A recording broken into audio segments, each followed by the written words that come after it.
Hello guys! Hello! Welcome dito sa aking channel, Kapalaran888. Welcome! Alamin natin kung anong messages, vibration, gabay, energy para sa inyong lahat. Taurus, tayo weekly tarot reading natin last week na ng March 2024. Ano ba ang messages na pwedeng resonated sa inyo?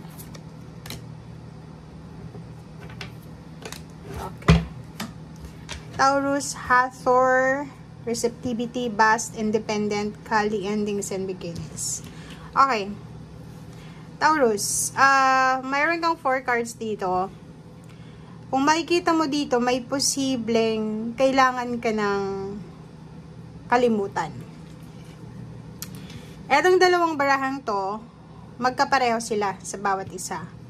Isang sitwasyon sa buhay mo na pwedeng nangyari sa past mo, few months, few years, dekada na yung lumipas, or kung ano man to, na kailangan mo nang i-let go. Kailangan mo na ng letting go, moving on. Kailangan mo na ng renewal para makapasok ka na sa new beginnings. Kung ano man tong tapos na, kung ano man itong mga luma na, kailangan mo nang i-release ito. Okay? Para matapos na, makapasok na yung bagong blessings, makapasok ka na rin sa bagong sitwasyon or sa bagong estado ng iyong buhay. And at the same time, makuha mo na yung freedom. Kasi once hindi ka nakaka-move on or hindi ka nakakaalis sa nakaraan, ibig sabihin yan, alipin ka pa rin, nakakulong ka pa rin sa iyong nakaraan. So wala ka pang freedom. Pero once na na-let go mo na yung past, nagsimula ka ng mamuhay, i-welcome mo na yung new beginnings, doon ka makakaranas ng freedom. Okay? And dito sa receptivity na to, i-allow mo, hayaan mo ang sarili mo na tumanggap ng, kung halimbawa may gustong tumulong sa'yo, may gustong mag-extend ng emotional, financial, or kung pa man, advices, opinion, tanggapin mo to. Allow yourself to receive, ano man ito, mapa-intuition man, energy, kasi kailangan natin hindi tayo nabubuhay dito sa mundo na mag-isa lang. Kailangan natin ng kahit sabihin na constructive opinions, criticism, kailangan mo yan, kasi hindi tayo mag-grow kung nandun lang tayo sa comfort zone natin. Okay? So, yun. Kailangan mong mag-move on. Kailangan mong magsimulang pasukin. I-welcome ko ano ang new beginnings.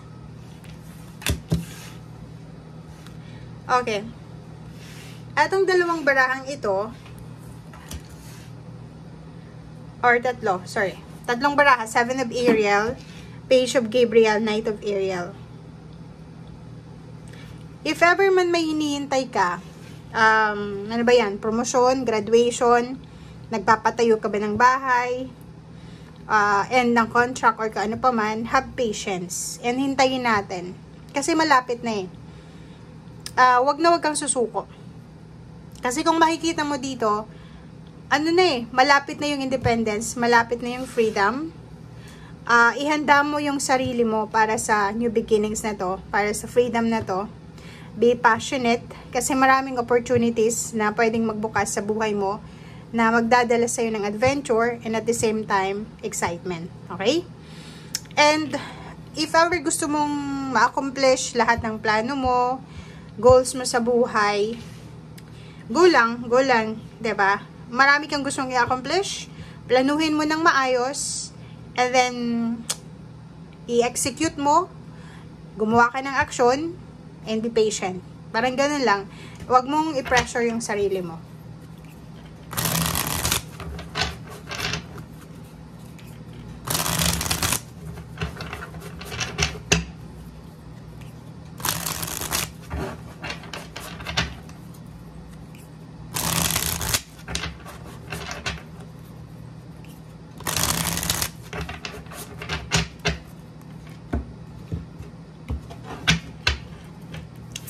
Okay, first card natin dito sa second deck is Six of Wands. Ang Six of Wands na to guys is overall success to. Mapa-relationship, mapa-trabaho, negosyo, or kung ano pa man. Victory and success. Pwede din na appreciation from your loved ones, appreciation from your boss, from kung kani-kanino to galing na i-recognize ka kasi magaling ka. Maraming hahanga sa'yo, maraming pupuri sa'yo, maraming gustong, tawag dito, maraming tao yung parang pupurihin ka, and i-uplift nila yung energy mo. Okay? Seven of Cups yun, freedom. So, sinasabi ng bara sa'yo dito na this week, hindi na yung tulad ng dati na medyo stress ka siguro sa emotional, ang daming issues sa family. May mga celebration dito. It's either may mga outings, celebration, holiday, getaway, escapade, or kano pa man. So, nakikita natin dito na masaya ka kasamang pamilya mo. And yung iba sa inyo dito, nakafocus lang kayo sa kaligayahan ng inyong pamilya. And at the same time, nakafocus lang kayo sa success ng inyong pamilya. Queen of Cups, sinasabi ng Queen of Cups na to na, yon, ito yung focus mo. Ang focus mo is makuha mo yung peace of mind. Ang focus mo is makuha mo din yung contentment sa pamilya, makuha mo kung ano yung gusto mo na reaction or kung ano pa man. Maging matagumpay ka and the rest of your family members. Parang ganun. So, Queen of Pentacles, nakikita natin dito na financially and emotionally, gusto mong maging balanse ang iyong buhay. Financial and emotional, gusto mong makuha kung ano yung deserve mo na blessings. Okay? Prince of Swords, maraming good news dito. Maraming good news, maraming offer. It's either relationship, it's either offer ng job. Mga advices, lalo na sa relationship. Ang dami kang matatanggap na mga kuro-kuro advices tungkol sa relationship. But makinig ka sa sinasabi ng intuition mo kasi intuition mo lang ang makakatulong sa'yo sa ngayon. And Five of Swords, if ever na panghinaan ka ng loob, like sa relationship mo, or pwedeng sa kung ano pa man, iniisip mo na kailangan mong mamili, kailangan mong mag-prioritize ng isang bagay lang, and gusto mong i-give up yung relationship mo, yun na nga, sinasabi ng bara sa'yo na pwede kang masaktan pag inalis mo yung relationship mo sa buhay mo, or hindi mo masyadong binigyan ng focus, and mag-focus ka sa financial, but sinasabi ng bara sa'yo dito na sundin mo kung ano yung sinasabi ng intuition mo. Kasi yung intuition mo, siya yung makakatulong talaga sa'yo. Okay?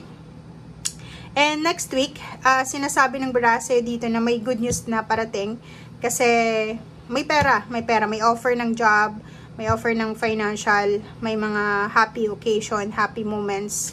Good news tayo dito na related sa usaping pera, or related sa trabaho, related sa promotion, related sa source ng income, related sa kung ano man na wini-wish mo or minamanifest mo. Okay guys, thank you for watching. Bye!